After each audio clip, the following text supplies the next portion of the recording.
Hi Aquarius, welcome to your May 2021 Astrological Forecast.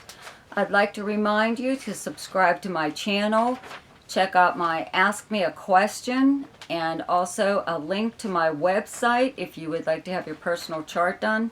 Both of these things are in the description below this video. And check out my weekly forecasts.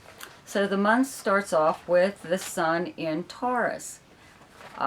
Up until like the 19th. There's also a new moon in Taurus on the 11th. So where you have Taurus in your chart is your fourth house. Okay, Venus and Mercury are still here in Taurus, just like the first so many few days of May. Like Venus is here up until the 7th. Okay, Mercury up until like the 2nd, and then everything moves into Gemini. So for now, you have these planets in your fourth house of your home, where you actually live, the property surrounding it, the people you live with, your family, your childhood, your past, your upbringing, and your personal life pretty much. Okay, so the planet Uranus is still in Taurus. It's going to be here for a few more years. So this area of your life has a lot of unpredictability in it as long as this planet is here. Very sudden things happening, let's say like with roommates or family members. If you live by yourself, it's possibly like a neighbor or something with the very place that you live. All kinds of stuff. But you know, it's never dull. Okay, let's put it that way. Okay, around this new moon though, is exactly what it says. It's new. It's a new beginning in this area of your life. So your home life, maybe there's things that you would like to change there. If you do live with other people, this would be when you would try to start some kind of new arrangement with your family even. Maybe you are doing too much. Maybe you can't do everything at home. Maybe you work and take care of your home and whatever all at the same time. Maybe you need help. You know, you need other people that you live with to take on whatever it is that you do. Maybe you're doing too much. You know, all kinds of new things happen at this time. But it's like a fresh start for you in this area of your life. And I would have to say your personal life, more or less. You know, you have little bit of weird things happening, I'd have to say from your past or your childhood, people reappearing on the scene, or even just hearing from someone that you grew up with, or you know, being in contact with people that knew your family when you were little and hearing stories about your family or your childhood that you never knew. May be a bit of a surprise for you, you know, that this or that is what happened, or how something or other that you knew about of your family, how it went down, how it really went down as to what you were told by your parents or relatives. Okay, that's just one example. Okay, anyways. So the Sun moves into Gemini like on the 20th, but Mercury moves into Gemini on the 3rd, and Venus moves into Gemini on the 8th. Where you have Gemini in your chart is your 5th house of fun. So you have some fun coming your way, okay? You know, that's exactly what this does. It turns your attention to something a little bit more lighthearted. If you are involved with anyone romantically, this really picks up at this time. You spend a lot more time with them than you normally do. You do more things together. You may even attend a party, or take a little bit of a weekend trip or something, or visit someplace like an amusement park, or go to a play or a movie, or do something that's entertaining. Okay, this is also the house of speculation. You may decide to do, you're feeling a little lucky there, may decide to play games of chance. So you may even visit like maybe a casino at this time. There is a full moon, lunar eclipse in the sign of Sagittarius on the 26th. And where you have Sagittarius in your chart is your 11th house of friends, acquaintances, dreams, hopes, and wishes, any kind of organization that you belong to. But it's your most like sociable house. It's where you would normally go to hang out, okay? It is directly across from your 5th house of Gemini, your 5th house of fun and party going, you know. So maybe you are getting together with your friends at one time or other during this month. But around that full moon, lunar eclipse, one of your friends or acquaintances or just somebody that is in your crowd of friends could say or do something that kind of gets on your nerves. Or if you're not physically going out somewhere, you may just socialize on social media, you know, like online. And you could have a bit of a disagreement or something with someone that you know online, or someone even that you just meet during, I don't know, if you join some kind of group or whatever at this time. But it's not like a very big deal, okay? Because it happens in houses that aren't really, you know, it's friends, whatever, you know, things like this happen all the time, so it's no big deal, okay? Now, Saturn in Aquarius in your 1st house actually turns retrograde on the 23rd, okay? Jupiter has been in your sign since December. It's going to briefly move into Pisces, but then move back into your sign, okay? But I'll get to that in a minute. But anyways, having Saturn in your 1st house, sometimes you've had Jupiter here at the same time, so you're not feeling the full effect of just having Saturn in your 1st house. Now maybe you will kind of just briefly. A lot of times it brings an awful lot of responsibility to you, or you feel weighed down by responsibility, or you just feel like you don't feel like doing anything.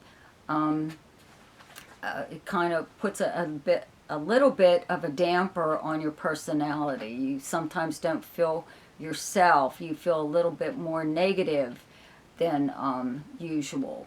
Okay, so this will pass, but when this planet turns retrograde, you are possibly picking apart yourself, even your own personality. You're like reviewing. That's what this planet is making you do. Review like your whole life or whatever. Just certain aspects of it, or what are you going to do about your future? Where are you at now? You know, it's a very serious transit, and it's making you think or dwell on things that are far too serious. Okay, so you have to have fun. And, you know, that's why it's good that these planets are in Gemini in your 5th house. It's you know, you have to bring some kind of relief or whatever into your life. You can't just like sit around and mope, okay? So I don't believe that will happen in this short period of time when Jupiter, okay, moves into Pisces on the 13th and is here up until July 28th. Then it moves again into Aquarius, okay, and your 1st house, and will move in direct motion all the way up till December, and then at the end of December it will move into Pisces to begin its transit there. So you have Pisces on your 2nd house of income, how you earn your money. So this might be something to be happy about, okay? This is very brief, okay? It's a very, very low degrees, but you could see some kind of effect from it. You know, this might give you an idea of what to expect when Jupiter moves here fully, okay, at the end of December. But having Jupiter in your 2nd house of how you earn your money and income usually means a new source of income coming into your life, or an expansion in some way of money coming to you, or good fortune coming to you, and financially, or anything actually. You know, Neptune is also here though. Neptune's been here for a while in Pisces, and these two planets together kind of bring about a very spiritual and excuse me, religious quality to it, a very dreamy and very altruistic quality about it. And I really have to say with you, you know, you have to be careful not to be give to charities, especially ones that are associated with churches or religion in any way. Anything that you know, ad that you see on TV, you know, that's a monthly donation, you know, you could be signing up for all of these things because you may be really sucked in by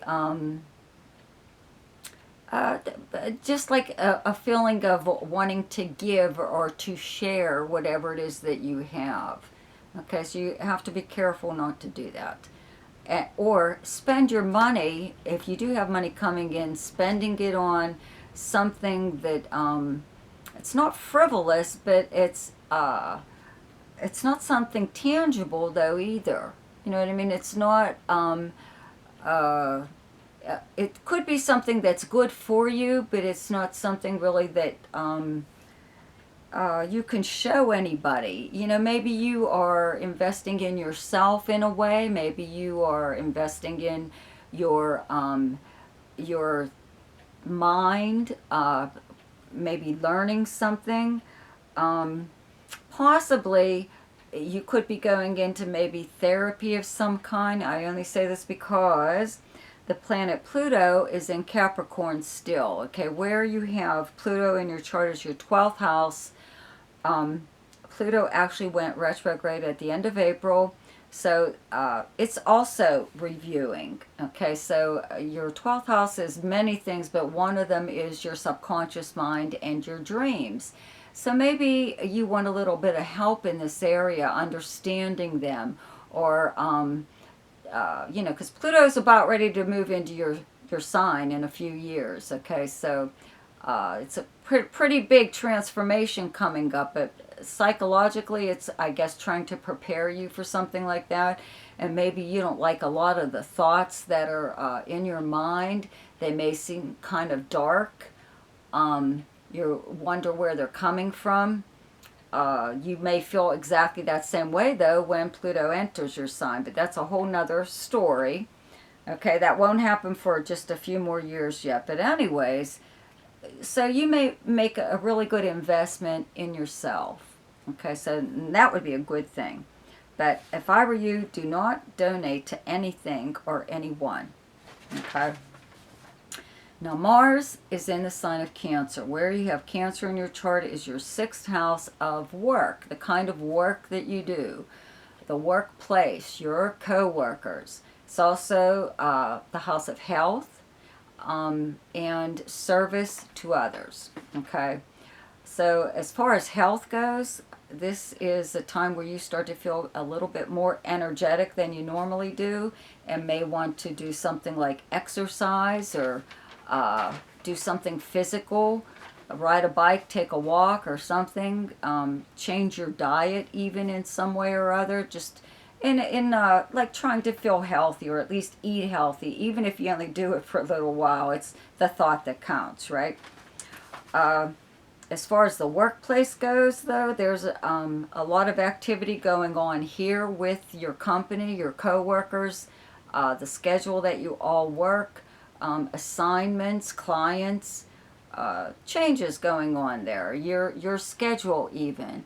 And as far as service to others go, this is what this means is you need help in some area of your life and someone else does also. So you're able to help them and they're able to help you, and it works out for both of you. Okay, so you may actually, it could even be a coworker, somebody that you work with that you both have some kind of an arrangement. It could be temporary, could be long term, who knows, you know, maybe you'll see how it goes, but you could actually have something like that in the works. But it works out for both of you, you both benefit. Okay, as far as back to the workplace though, sometimes this brings about a very aggressive coworker or somebody just throwing their weight around at work. You know, if they have seniority, oh boy. They want things done the way they want it done, okay? But having Mars here for you just gives you the ability to push back. Or not even just a coworker, anything with your company or anything to do with your work. You are able to really stand up for yourself right now. So, the best time to do something each month is when the moon is in your own sign, and the moon is in Aquarius on the 2nd, 3rd, 4th, 30th, and 31st. The best time to lay low is when the moon is in your opposite sign, and your opposite sign is Leo. And those dates are the 17th, 18th, and 19th. The best time for romance, recreation, creativity, fun, any kind of gambling or speculation, and anything to do with children is the 12th, 13th, 14th, 26th, and 27th. The best time for money is the 5th, 6th, 7th, 19th, 20th, and 21st. The best time for your career is the 24th and 25th. And the best time for communication and travel is the 7th, 8th, 9th, 22nd, and 23rd. So I hope you enjoyed your astrological forecast for May. Please subscribe to my channel and check out my weekly forecast. I will see you then. Goodbye.